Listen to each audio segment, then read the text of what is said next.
कल हमने चैप्टर तीसरा स्टार्ट किया था जिसका नाम क्या था, जल संसाधन। क्या नाम था, जल संसाधन। तो जल संसाधनों में हमने क्या क्या देखा था, एक तो हमने देखा था कि जो भारत में जो विश्व है उसमें जल का वितरण कैसे है, ये देखा था ना। तो लगभग विश्व में कितना प्रतिशत भाग पे जल है, 71% भाग पे है जल है, और 29% भाग पे क्या है, स्थल है। फिर हमने दूसरी बात कही थी कि जल क्या है, एक नवीकरण योग्य संसाधन है जिसको पुनर्चक्रण के माध्यम से पुनः प्राप्त किया जा सकता है। फिर उसके अलावा हमने कहा कि जो जल है उसकी आज के दिन में या वर्तमान परिप्रेक्ष्य में कमी आ रही है। हालांकि हमारे जो पृथ्वी धरातल है उसके 71% भाग पे जल है, परंतु वो क्या है, अधिकतर लवणीय जल है, इसलिए वो पीने योग्य नहीं है।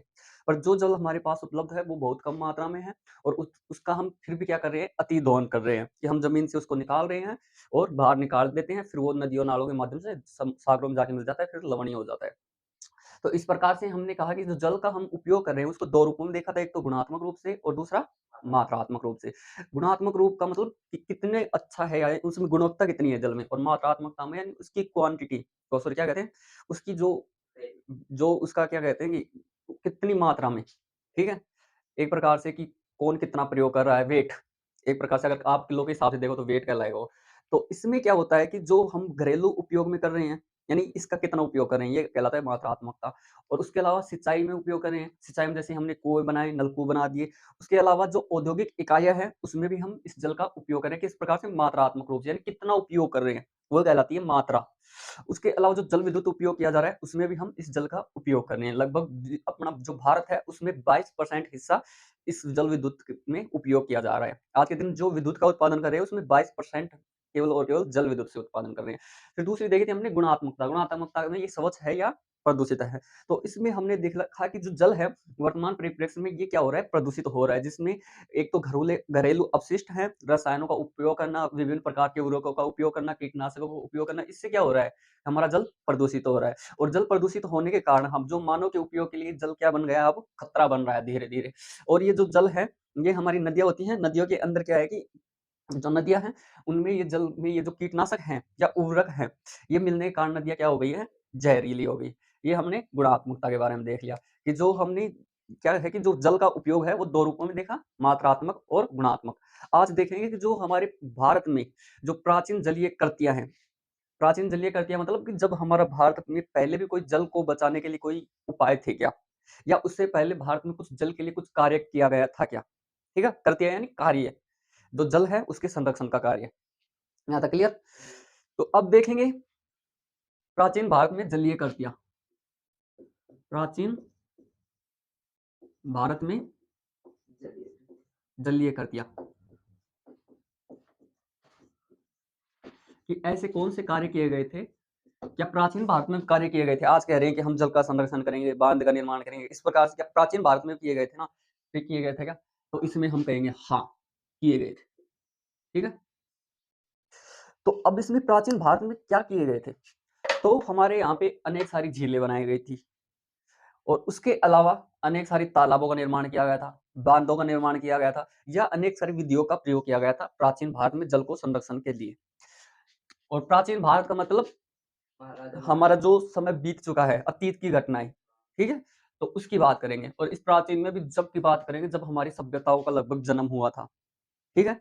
तो तब की बात करेंगे, उसके आसपास, या जो ईसा मसीह था तो उसके जन्म के आसपास की बात करेंगे, यानी उसके जन्म से पहले की बात करेंगे, उसके जन्म के बाद की बात करेंगे। तो हमारे यहाँ पे जो ईसा की प्रथम शताब्दी, ईसा मसीह था जो ईसाई धर्म का प्रवर्तक, ठीक है। तो उसमें क्या है कि जो ईसा मसीह था उस जो जीरो हमारे क्या है कि जो सन है ना वो इस प्रकार से होती है, 1 2 3 4 इस प्रकार से करती करती आज कितनी हो गई, 2023, ठीक है, हो गई ना। और इसके जन्म से पहले 0 1 2 3 4 5, ठीक है, ये माइनस मान लो, क्लियर। तो इसमें भी लगभग 1000 तक मान लो, कहाँ तक मान लो, 1000 ईस्वी तक, हो गई ना। अब ये जो एक है यहाँ से तो वो कहलाएगी ईस्वी, क्या कहलाएगी, ईस्वी, यानी कि ईसा मसीह के जन्म के बाद, ठीक, जिसको बोलते हैं एडो डोमिनी, कुछ इस प्रकार से, ठीक है। और इससे पहले कहलाएगी बीसी, क्या कहलाएगी, बीसी, इसको बोलते हैं बिफोर क्राइस्ट, बिफोर यानी क्राइस्ट यानी जो ईसा मसीह था उसके जन्म से पहले, ठीक है, बिफोर क्राइस्ट। इसको बोलते हैं बीसी, ठीक है, या हिंदी में बोल देते हैं ईसा पूर्व। तो जो ये ईस्वी प्रारंभ हुई थी, इससे भी लगभग 100 साल पहले। कितने साल पहले? 100 साल पहले की बात हो रही है कि तो ईसा से एक शताब्दी पूर्व, शताब्दी में 100 साल होते हैं, इसमें शताब्दी में 100 साल, तो तब की बात कह रहे हैं कि भारत में हमारे यहाँ पे जल संरक्षण होता था। किस प्रकार से और कहाँ पे किया गया था? जो हमारे इलाहाबाद है, इलाहाबाद है ना, हल्दी लिख दी, ईसा की एक शताब्दी पूर्व, समझ गए ना इस शब्द का कि ईसा मसीह की जो शताब्दी शुरू होती है, एक ईस्वी होती है, उससे भी लगभग 1 साल पहले की ये घटना है, ठीक है, 100 साल पहले की ये क्या है घटना। इसको फिर उसके अलावा इसमें क्या हुआ कि हमारे यहाँ पे है इलाहाबाद, क्या है? इलाहाबाद कहाँ पे है? यूपी में, इलाहाबाद। इलाहाबाद के समीप एक स्थान है जिसका नाम है त्रिंगवेरा। क्या नाम है? त्रिंगवेरा। क्या नाम है? त्रिंगवेरा, ठीक है। अभी जो त्रिंगवेरा है, जो हमारी गंगा नदी है ना, वो इस स्थान से होकर गुजरती थी, ठीक है। कौन सी नदी? गंगा नदी। अब ये नदी इलाहाबाद के एक स्थान है त्रिंगवेरा के आसपास निकलती थी, तो यहाँ पे क्या लाती थी? बाढ़ लाती थी। क्या लाती थी? बाढ़ लाती थी। कौन से क्षेत्र में? त्रिंगवेरा के क्षेत्र में। इसलिए अब ये जब बाढ़ आती, बाढ़ का मतलब कि जल का उफान, आसपास के क्षेत्र में जल उफरना, ठीक है। तो ये बाढ़ के कारण, या फिर जैसे मान लो ये नदी है, ये नदी चल रही है, ठीक है, अब इसमें जल चल रहा है, अब चलते चलते चलते चलते मान लो कि इसमें जो जल का बहाव है वो तेज हो जाए, ठीक है, और बहाव तेज होने के कारण यहाँ से जल निकल के दूसरी साइड चले जाए इस प्रकार से, ठीक है। ये कहलाता है बाढ़ आना। क्या कहलाता है? बाढ़ आना। तो अब ये जो त्रिंगवेरा क्षेत्र है, ठीक है, इस त्रिंगवेरा क्षेत्र में क्या है कि यहाँ पे कोई त्रिंगवेरा नामक क्षेत्र था, और इस त्रिंगवेरा क्षेत्र में कोई जल संग्रहण करने का एक तंत्र बना देगा कि यहाँ पे मान लो बाढ़ आ जाएगी ना, तो यहाँ पे ये जल आके क्या हो जाए? एकत्रित हो जाए। और अब ये जल एकत्रित हो जाएगा, तो इस जल का उपयोग या तो सिंचाई में कर लिया जाएगा, या फिर मान लो कि पेयजल में। अच्छी लग रही थी ना कि ईसा की एक शताब्दी पूर्व जो हमारा इलाहाबाद है, उसके समीप एक स्थान है जिसका नाम है त्रिंगवेरा। क्या है? त्रिंगवेरा। ये जो त्रिंगवेरा स्थान है, ये गंगा नदी के आसपास पड़ता है। इसमें बाढ़ आने के कारण यहाँ पे क्या बनाई गई? सिंचाई के लिए उपयुक्त तंत्र बनाया गया, या जल संग्रहण के लिए तंत्र बनाया गया। जल संग्रहण के लिए क्या बनाया गया?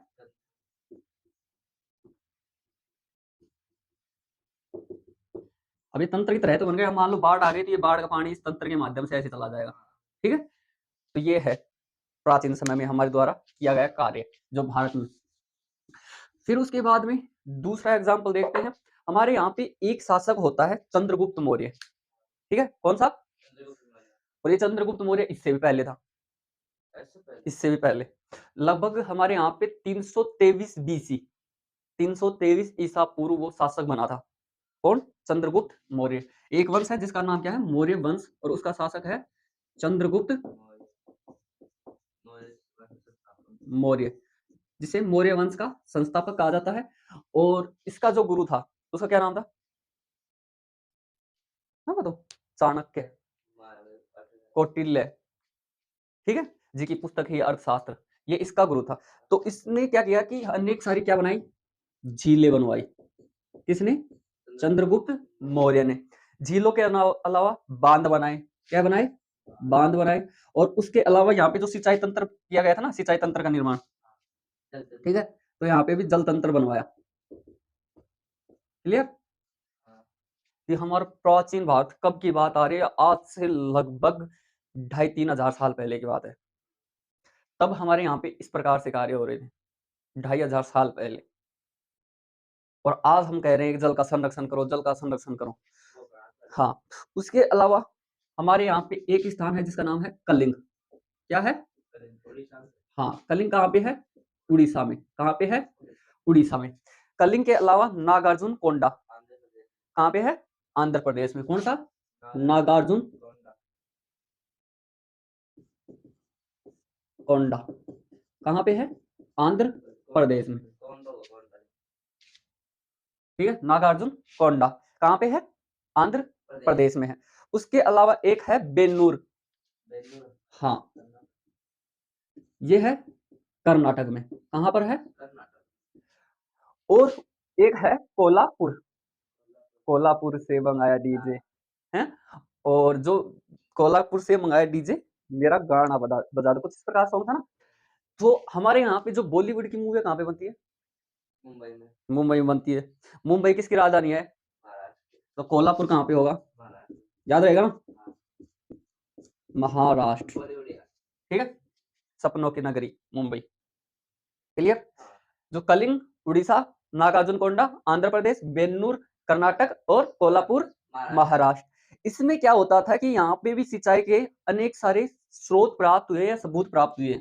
यहाँ पे भी क्या होती थी? सिंचाई होती थी। स्रोत, सिंचाई के क्या प्राप्त हुए हैं? स्रोत। स्रोत तो अब प्राप्त हुए हैं। यहाँ पे पहले सिंचाई की जाती थी, इसके लिए गड्ढा मिला होगा या कुछ इस प्रकार से, ठीक है। अनुमान लगाया जाता है कि यहाँ पे भी सिंचाई की जाती थी इन क्षेत्रों में। कहाँ पे? कलिंग, नागार्जुनकोंडा, बेन्नूर और कोल्हापुर।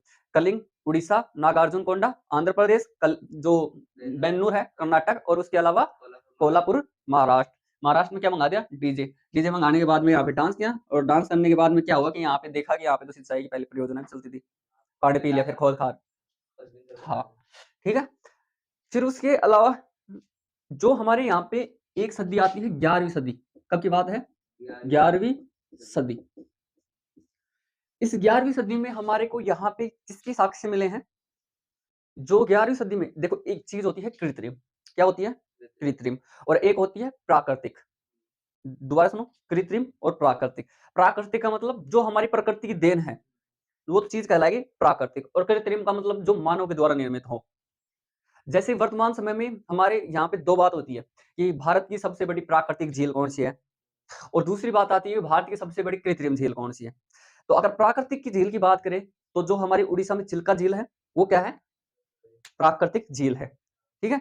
और उसके अलावा अगर कृत्रिम की यानी मानव निर्मित सबसे बड़ी झील की बात करें तो जो हमारे यहाँ पे एक झील है गोविंद सागर, ठीक है, वो झील भारत की सबसे बड़ी कृत्रिम झील है। और अगर दूसरी बड़ी कृत्रिम झील की बात करें तो हमारे यहाँ पे है कौन सी झील? जयसमंद झील, जो राजस्थान में है। क्लियर? इसी प्रकार से ये तो अभी तो बनी है ये कृत्रिम झील, पर 11वीं सदी की बात हो रही है, उस समय की, ना कि अब वर्तमान समय की। अब वर्तमान समय में तो हम किसको बोल देंगे? गोविंद सागर झील को बोल देंगे। उस समय भी यहाँ पे एक कृत्रिम झील बनाई गई। कहाँ पे? किसके साक्ष्य मिलते हैं? कृत्रिम झील के साक्ष्य। किसके साक्ष्य मिलते हैं? कृत्रिम झील के साक्ष्य। कहाँ पे? भोपाल में।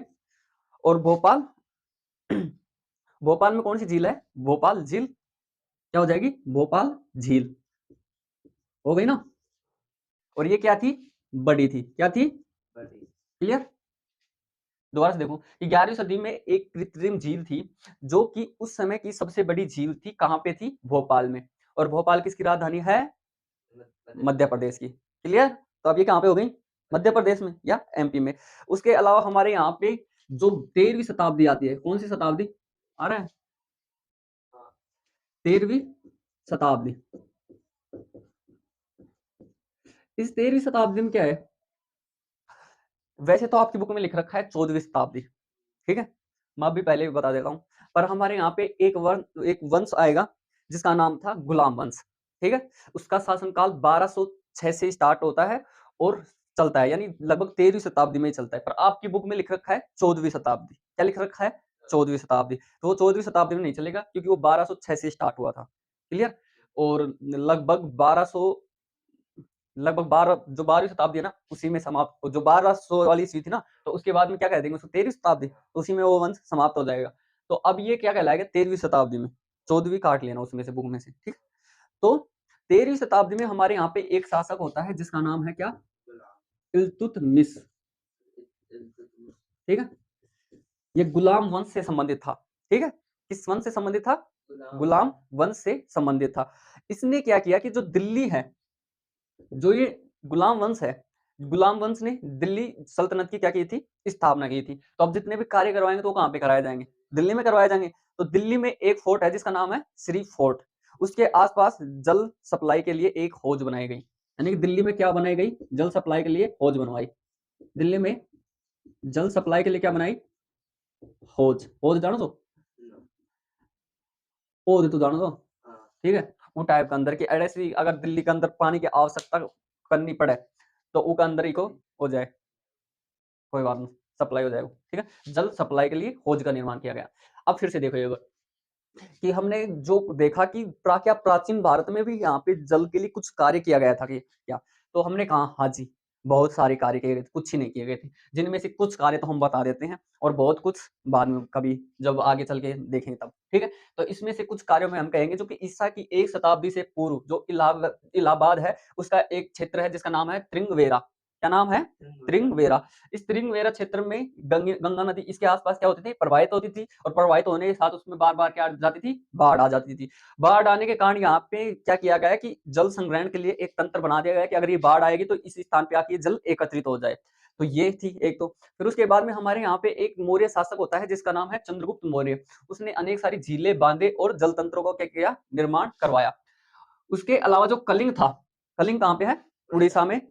और नागार्जुनकोंडा आंध्र प्रदेश में, बेन्नूर कर्नाटक में और कोल्हापुर महाराष्ट्र में। यहाँ पे भी जल सिंचाई के अनेक सारे स्रोत प्राप्त हुए हैं। ठीक है, कि यहाँ पे सिंचाई होती थी।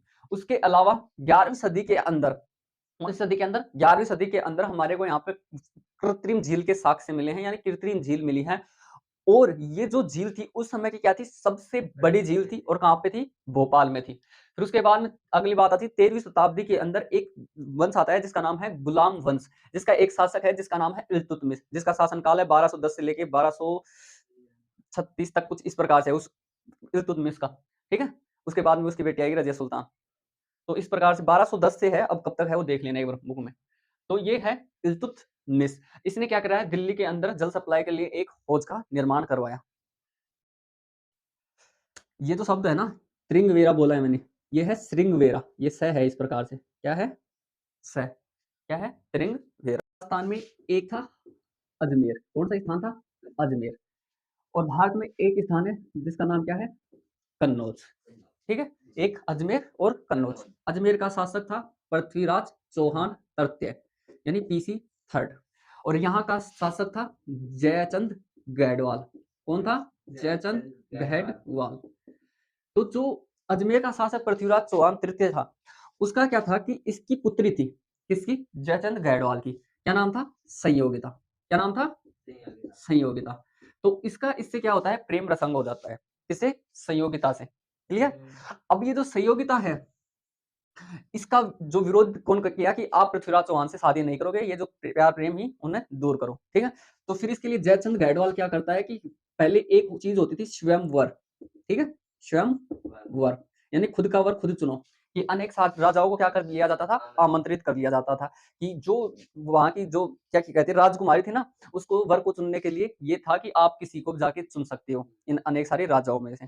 तो उनमें जो पृथ्वीराज चौहान था, इसको क्या नहीं किया? आमंत्रित नहीं किया। ठीक है, तो इसको आमंत्रित नहीं किया। उसके अलावा आसपास के सभी राजाओं को जयचंद गैडवाल ने क्या कर लिया? आमंत्रित कर लिया। उसको आमंत्रित क्यों नहीं किया? उसको आमंत्रित न करने का कारण ये था कि इसने दिल्ली के ऊपर क्या कर लिया था?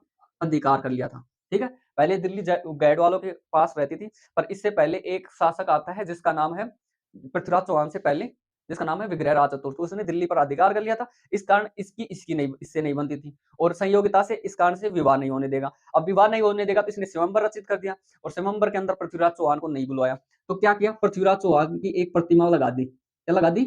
प्रतिमा लगा दी इस प्रकार से। ठीक है, ये पृथ्वीराज चौहान हो गया, प्रतिमा लगा दी। और इस प्रतिमा को कहाँ पे रखा कि जो वहां पे अपन चप्पल नहीं निकालते, जो वहां पे राजा आए तो उनकी जूतियां चप्पलें निकले, उस स्थान पे इस मूर्ति को लगा दिया। ठीक है, तो अब ये जो सहयोगिता है, अब इसको क्या करना है? स्वयंवर करना है। अब स्वयंवर चुनने के लिए अनेक सारे वहां पे राजाओं को क्या किया गया था? आमंत्रित किया गया था। पर वो उन अनेक सारे राजाओं को आमंत्रित, उसमें क्या होता है स्वयंवर में कि जो लड़की होती है या राजकुमारी होती है वो अपनी जाके वरमाला पहरा देती है, तो उससे क्या मान ली जाती है कि शादी हो गई उससे। ठीक है, तो यानी अपना वर चुन लिया है। तो इसी प्रकार से अनेक सारे क्या बैठे थे? यहाँ पे राजा बैठे थे। इस प्रकार से ये राजा बैठ गए। ठीक है, अब यहाँ पे ये जो सहयोगिता है ये यहाँ पे नहीं आएगी, ये यहाँ पे जाएगी। कहाँ पे? जहाँ पे पृथ्वीराज चौहान की जो प्रतिमा थी ना उसके पास जाएगी और इसको क्या पहना देगी? माला पहना देगी कि मेरा वर तो यही है। फिर उसके बाद में जो पृथ्वीराज चौहान करते हैं ये मारता है यहाँ पे क्या? एंट्री। और एंट्री मार के इस सहयोगिता को उठा ले जाता है। उठा ले गया। मैं तुझको भगा लाया हूँ तेरे घर से, तेरे बाप के डर से, तेरे बाप के डर से, यानी इसको यहाँ से भगा ले जाता है और इसके साथ क्या कर लेता है, विवाह कर लेता है। तो ये था जो हमारे पृथ्वीराज चौहान तरते हैं और जयचंद गढ़वाल, इनके मध्य जो संबंध थे, और इसकी जो प्रेमिका था जिसका नाम था सयोगीता, सयोगीता, ठीक है। बहुउद्देश्य नदी परियोजना, ठीक है। बहुउद्देश्य का अर्थ ये होता है कोई भी योजना अगर आप चला रहे हो, कोई भी कार्य आप कर रहे हो, तो उसके लिए अनेक सारे उद्देश्य के लिए करोगे, ठीक है। यानी कि एक उद्देश्य नहीं होना चाहिए। जैसे कि मान लो आप बना दिए बांध, क्या बना दिए, बांध, तो इसका एक उद्देश्य ये नहीं होना चाहिए कि आप इससे सिंचाई ही करोगे, तो इसके अनेक सारे उद्देश्य आएंगे। जैसे आप इससे जल विद्युत का उत्पादन कर सकते हो, या औद्योगिक इकाइयों में इसका जल का उपयोग कर सकते हो, अभी आगे देखेंगे, ठीक है। यानी कि एक से अधिक उद्देश्य की पूर्ति करना, यानी योजना तो एक ही हो लेकिन उद्देश्य एक से अधिक की पूर्ति हो, ठीक है। एक या एक से अधिक उद्देश्य की पूर्ति हो, एक से अधिक, एक नहीं, एक से अधिक उद्देश्य, वो क्या कहलाती है, बहुउद्देश्य नदी परियोजनाएं, क्लियर। तो अब इसमें हम देखेंगे कि आपके यहाँ पे दे रखा है बुक में बांध के बारे में, किसके बारे में दे रखा है, बांध के बारे में, कि बांध क्या होते हैं, क्या होते हैं। उससे पहले देख लेते हैं हमारे यहाँ पे बांध कैसे थे, ठीक है। क्या देख लेते हैं, बांध कैसे थे। तो इसमें जो बांध थे उसको हम दो रूपों में विभाजित करेंगे। एक तो परंपरागत बांध, क्या देखेंगे, परंपरागत बांध, क्लियर, कोई दिक्कत। परंपरागत बांध से अभिप्राय ये है कि जो पहले से बने हुए हैं, ठीक है, कि हमारे जो वर्तमान सरकार है वो नहीं बनाएगी, जो पहले से, जैसे कि मान लो कि हमने देखा चंद्रगुप्त मौर्य के काल में बांध बनवाए थे ना उसने। उसके अलावा इस प्रकार जो हमारे पहले यहाँ पे बांध बन चुके हैं उन्हें कहते हैं परंपरागत, यानी पहले वाले बांध। तो जो परंपरागत बांध होते थे वो किस प्रकार से बनाते थे, नदियां और जो वर्षा का जल था उसको इकट्ठा करते और उसका एक ही उद्देश्य होता था, ठीक है। ये परंपरागत बांध कैसे बनाते थे, जो नदियां होती थी, क्या, नदियां, और उसके अलावा वर्षा होती थी। अब इस जल को क्या करते थे, इकट्ठा, क्या करते थे, इकट्ठा या एकत्रित, ठीक है। और इसका प्रयोग किसमें करते थे, सिंचाई के लिए, किसमें करते थे, सिंचाई के लिए। पहले बिजली थी क्या, नहीं थी ना। तो इसके लिए इनको क्या कहा गया, परंपरागत बांध, कि आपने जो बांध बनाए पहले वो केवल उनका एक ही उद्देश्य होता था कि आप सिंचाई कर लो, आपके जो खेत हैं उनमें पानी दे लो, ठीक है। ये क्या था, हमारी परंपरागत बांध थे। पर जो वर्तमान बांध है ये अनेक उद्देश्य के लिए बनाए जाते हैं। कौन से बांध, वर्तमान बांध, ठीक है। ये क्यों पढ़ रहे हैं, क्योंकि हमारी जो परियोजना है जिसका नाम है बहुउद्देश्य, ये जो परंपरागत बांध थे वो बहुउद्देश्य नहीं थे, वो क्या थे, एक उद्देश्य पे आधारित थे। पर अब जो वर्तमान समय में जितने भी बांध बनाए जा रहे हैं वो क्या है, बहुउद्देश्य बांध है। और किस प्रकार से बहुउद्देश्य बांध है, अब उसके बारे में देख लेते हैं। जिसमें इसमें हमने देखा कि बांध किस लिए बनाते थे, सिंचाई के लिए, किसके लिए बनाते थे, सिंचाई के लिए, ठीक है। तो सबसे पहला उद्देश्य क्या आ जाएगा, सिंचाई, क्या आ जाएगा, ठीक है। बफरिंग तो ना हो रही, दिख रहा है स्पष्ट, ठीक है। किसमें, सिंचाई में। फिर उसके अलावा आज वर्तमान समय में हमने देखा थोड़ी देर पहले कि जो हमारी 22% विद्युत का उत्पादन हो रहा है वो किससे हो रहा है, जल विद्युत से, ठीक है। तो हमारी जो जल विद्युत है वो भी किससे बनाई जा रही है, बांधों से, किससे बनाई जा रही है, बांधों से। पता है ना कैसे बनाई जाती है, ठीक है। जैसे मान लो कि ये बांध बना दिया आपने, अब ये आप यहाँ से जल गिराओगे तो इसके नीचे एक टरबाइन लगा दी जाती है जो क्या करती है, घूमती है। जब ये घूमती है तो इसमें आवेशित कण उत्पन्न होते हैं और यहाँ पे विद्युत का क्या होता है, उत्पादन होता है। क्या होता है, विद्युत का उत्पादन, क्लियर। किससे होता है, टरबाइन से, और टरबाइन के ऊपर क्या गिराने से, जल गिराने से, ठीक है। तो इससे क्या होता है, जल विद्युत उत्पादन होता है। ये दूसरा उद्देश्य हो गया। आप कह सकते हैं ना बहुउद्देश्य, पर और बहुत सारे उद्देश्य बताएंगे अभी। कि जैसे कि हमारी आसपास कोई बांध बन गया, ठीक है, उसके आसपास औद्योगिक इकाइयां लगा दी, क्या लगा दी, औद्योगिक इकाइयां लगा दी। कि अब ये जो औद्योगिक इकाइयां हैं ये इस बांध से क्या ले सकती हैं, पानी ले सकती है। तो वो जो भौम जल है उसका उपयोग नहीं कर पाएंगे, किसका उपयोग नहीं कर पाएंगे, भौम जल का प्रयोग नहीं कर पाएंगे। तो इसलिए एक उद्देश्य ये हो गया, कौन सा, औद्योगिक इकाइयों वाला, क्लियर। कि हमारी जो औद्योगिक इकाई है उनका भी इससे पूर्ति की जाती है। उसके अलावा हमारे यहाँ पे जैसे कि एक बांध है जिसका नाम है कहाँ पे, जो टोंक में है, ठीक है, हाँ, उसका नाम तो है, मेरे याद क्यों नहीं आ रहा। चलो वो बांध है, उससे क्या है कि हमारे यहाँ पे जो जयपुर शहर है, ठीक है, उसमें जल की पूर्ति होती है। जयपुर के अलावा टोंक में होती है, अजमेर में होते हैं। जल की पूर्ति पीने के लिए, किसके लिए? पीने के लिए। तो जलापूर्ति पीने के लिए या घरेलू कार्य के लिए, इसमें भी किसका उपयोग किया जाता है? बांध का उपयोग किया जाता है, ठीक है। फिर उसके अलावा अगले उद्देश्य है कि मान लो कि आपके यहाँ पे नदी है, ये नदी है, अब इसमें पानी ज्यादा आ जाता है तो बाढ़ आ जाती है, और कम आ जाता है तो सूखा हो जाता है। तो यहाँ पे आपने मान लो कि बांध बना दिया, ठीक है। अब बांध बनाओगे तो यहाँ पे नदियों का जल एकत्रित हो जाएगा ना इस क्षेत्र में, ठीक है। तो अब मान लो कि ज्यादा पानी आ जाएगा तो ये पानी निकल के चलने लगेगा ऊपर से, ठीक है। तो इससे बाढ़ नियंत्रण हो जाएगी। या फिर मान लो कि पानी न आए, मान लो कि वर्षा कम हुई, तो आगे जाके ये धीरे धीरे पानी छोड़ देंगे, थोड़ा थोड़ा पानी यहाँ से निकल के चला जाएगा। यहाँ पे तो जल स्टोर हो गया ना, ये समुद्रों में जाके तो नहीं गिरा ना, पानी की कमी थोड़ी ना हुई। तो इसमें बाढ़ नियंत्रण और सूखा नियंत्रण भी, ठीक है। बाढ़ नियंत्रण, बाढ़ एंड सूखा, इनको क्या किया जाता है? नियंत्रित किया जाता है। क्या किया जाता है? ठीक है, यहाँ तक क्लियर। फिर उसके अलावा हमारे यहाँ पे जो बांध होते हैं, आपका पर्यटन की दृष्टि से महत्वपूर्ण हुआ करे जी। पर्यटन समझते हो? घूमबा को, और घूमबा जाओ तो क्या खातर जाओ तो मनोरंजन करवा, क्या करवा जाओ तो करो तो ना। तो जो बांध होते हैं ये मनोरंजन की दृष्टि से भी महत्वपूर्ण होते हैं, ठीक है। हाँ, उसके अलावा हमारे यहाँ पे क्या पाई जाती है? मत्स्य आदि मछली, मछली पालन भी इनमें किया जाता है। कहाँ पे? बांधों में किया जाता है। उसके अलावा जब बांध बना दिया जाता है तो नदी का लेवल लगभग एक बराबर सा हो जाता है। तो पर्यटन मनोरंजन की दृष्टि से जाएंगे तो वहां पे क्या चलाई जाती है? अनेक सारी नावें चलाई जाती है। तो इसमें क्या चलाई जाती है? आंतरिक नौका वहन। क्या चलाई जाती है? नौका वहन। कि आप जो बांध कहाँ पे बनाओगे? नदी के ऊपर, ठीक है। और नदी कहाँ से बहती है? स्थलखंड से होके। और स्थलखंड मान लो कोई देश हो, स्थलखंड पे देश ही तो होते हैं, ठीक है। अब उस देश के अंदर से बहेगी, इसलिए इसको क्या बोल देते हैं? आंतरिक नौकावहन। बाह्य नौकावहन नहीं बोलते, आंतरिक नौकावहन। यानी कि यहाँ पे क्या चलने लग जाएंगी? पानी की जहाजें, नौकाएं चलने लग जाएंगी। तो इसमें जो बांध है उनका उपयोग किया जा रहा है, इसलिए कहते हैं कि जो बहुउद्देशीय परियोजना है उसमें बांध का अहम रोल है।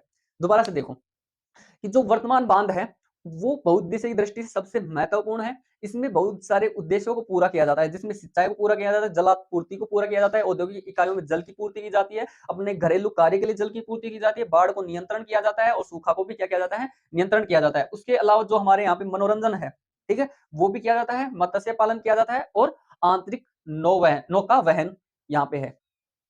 देखो हमने बहुउद्देशीय नदी परियोजनाओं में बांध देखा। तो अब बांध में हमने कहा, हमने दो भागों में विभाजित किया कि एक पर तो होते थे परंपरागत बांध। कौन से बांध? और इनमें क्या होता था कि जो नदियां और वर्षा थी इनसे जल को क्या किया जाता था? एकत्रित किया जाता था और सिंचाई के लिए इसका उपयोग किया जाता था।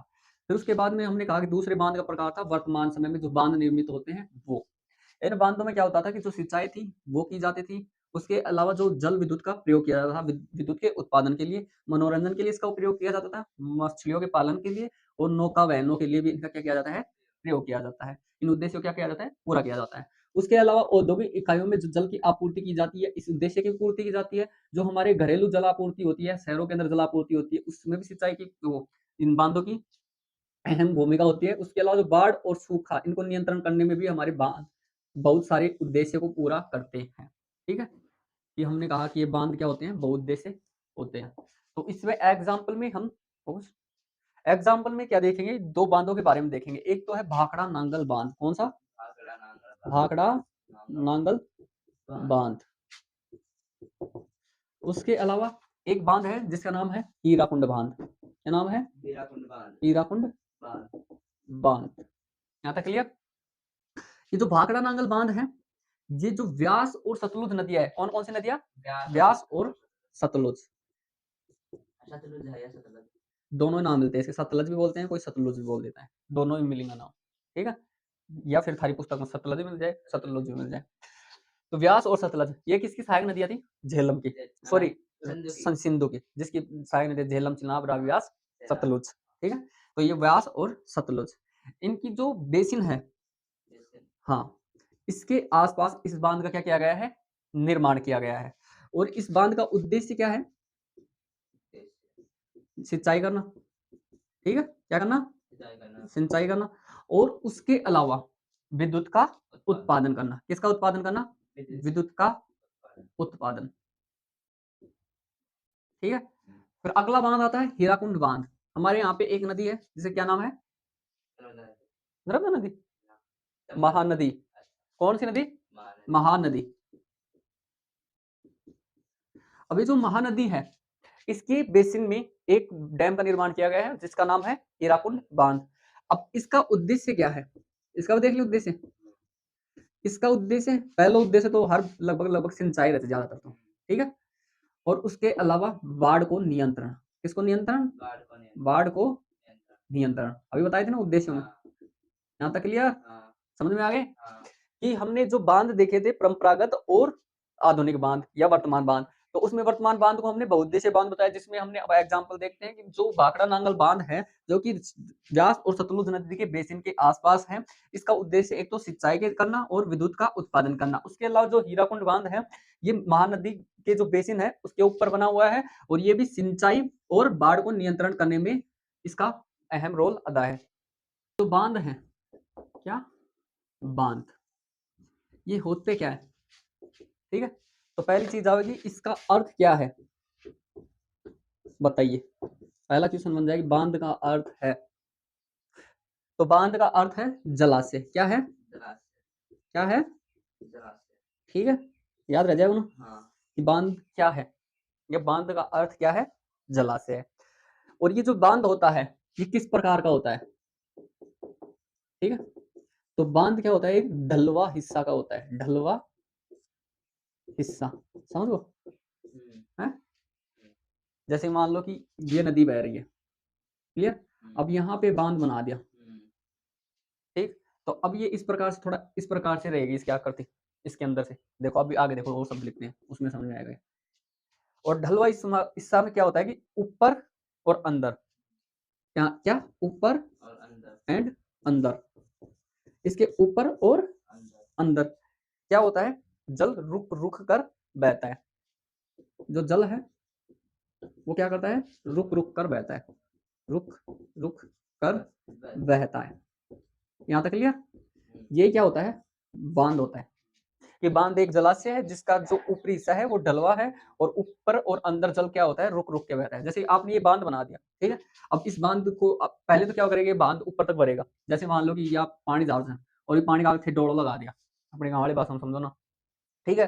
तो उन आप ये बोलते थे मेड, मेड बोला था ना। और मेड एक प्रकार से बांध ही है। बांध यानी बंदबो, ठीक है। अब ये जो डंडो है ना, यह बांध है, मोटा शब्द हम देखे। पर इको काम कैसे कि इक पीछे मान ले कि यह नदी इतना क्षेत्र में आ रही थी, पर यह आगे जाकर पानी ने गोट ले वो, और पानी ने गोट ले तो यह वाला क्षेत्र जना एक अंदर क्या हो जाएगा? पानी भर जाएगा, ठीक है। यह हो गया बांध। और यह पानी जब भरा जब आगा आछा ऊंचो सारा डोलो करोगा, ठीक है। अपनी गाँव वाली भाषा में ऊंचो सारा क्या करोगा? डोलो करोगा या मेड बांधोगा। पर यह इतनू मेड से काम को चल जितना आप करना चाह खेती बाड़ी में। तो ये बांध होगा काफी ऊंचा, यानी कई मीटरों तक, ठीक है। तो अब ऊंचा होगा तो आसपास के क्षेत्र में जल क्या हो जाएगा? एकत्रित हो जाएगा। अब जल एकत्रित करने के बाद में अब इस जल को, ऐसा तो नहीं है कि नदी बनेगी जहां तक ये मेड बंदी, ऊंचाई तक हो गया ना। अब ऊंचाई तक होने के बाद में एक समय ऐसा आएगा कि यहाँ से जल क्या हो जाएगा? उजलने लग जाएगा, ठीक है। उजड़वा लग जाएगा। अभी जल उजलेगा उससे पहले क्या कर दी जाएगी कि मान लो कि यहाँ पे ये है तो इसमें थोड़े से वो निकाल दिए जाएंगे, कुछ पानी निकालने के लिए कुछ पाइप टाइप में या मखोली टाइप में कर लिए जाएंगे, ठीक है।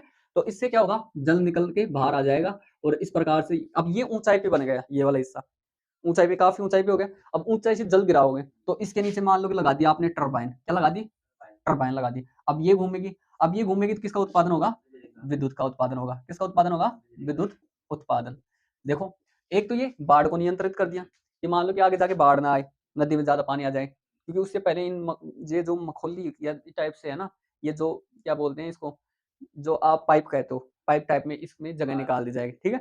तो इससे क्या हो जाएगा कि ये जल धीरे धीरे निकल जाएगा और आगे बाढ़ नहीं आएगी और उसके अलावा यहाँ पे क्या हो जाएगी? विद्युत का उत्पादन हो जाएगा, जिससे हमारी विद्युत की आवश्यकताओं की पूर्ति कर ली जाएगी।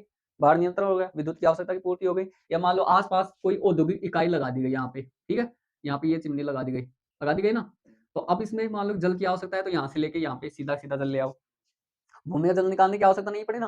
तो ये औद्योगिक इकाइयों में काम आ गया। मान लो कि यहाँ पे कोई गांव है तो यहाँ से कोई पाइपलाइन दाब लाओ, ठीक है। तो यहाँ से क्या हो जाएगी? गांव को भी जलापूर्ति हो जाएगी।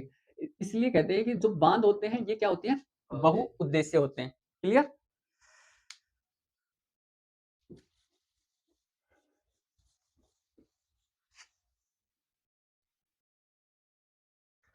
फिर उसके बाद में ये जो बांध है इनको हम विभाजन करेंगे, ठीक है? क्या करेंगे?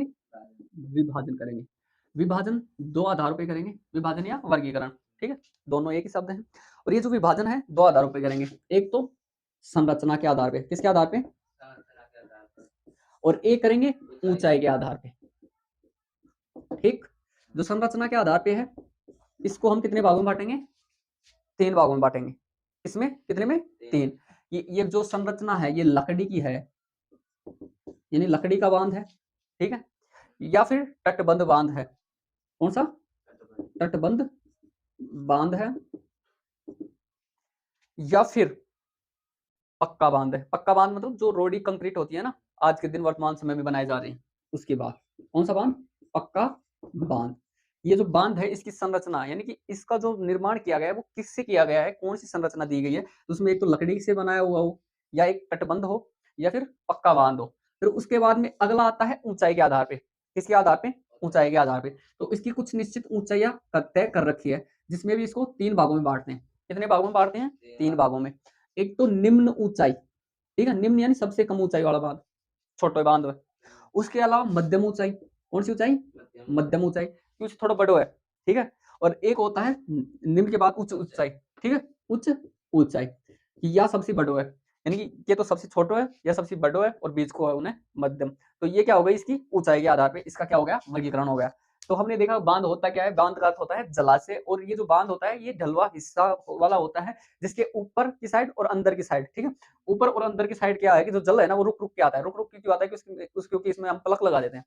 जैसे अपनी टंकी नहीं होती उसकी टूटी वैसे खोलते हैं ना तभी तो पानी आता है, फिर उसको बंद कर देते हैं तो बंद हो जाता है। उसी प्रकार से इनके जो छिद्र होते हैं अगर इनको बंद कर दोगे तो ये पानी बंद हो जाएगा और इनको चालू कर दोगे तो ये चलने लग जाएगा। अगर बाढ़ आती है तो इसको चालू कर दो, पीछे से बाढ़ आ जाए तो ज्यादा पानी न बहे या बांध न टूटे तो उसको प्लग को खोल देते हैं, और अगर पानी कमी है तो उस प्लग को बंद कर देते हैं, ठीक है? फिर उसके बाद में हमने कहा कि ये किस प्रकार से इसका विभाजन किया जाए, तो इसको 2 आधारों पे विभाजन किया। एक तो संरचना के आधार पे, एक ऊंचाई के आधार पे। संरचना के आधार पे 3 भागों में, ऊंचाई के आधार के भी 3 भागों में। जो संरचना है उसमें लकड़ी, तटबंध का बांध, पक्का बांध, उसके अलावा ऊंचाई के आधार पर निम्न और मध्यम और उच्च बांध।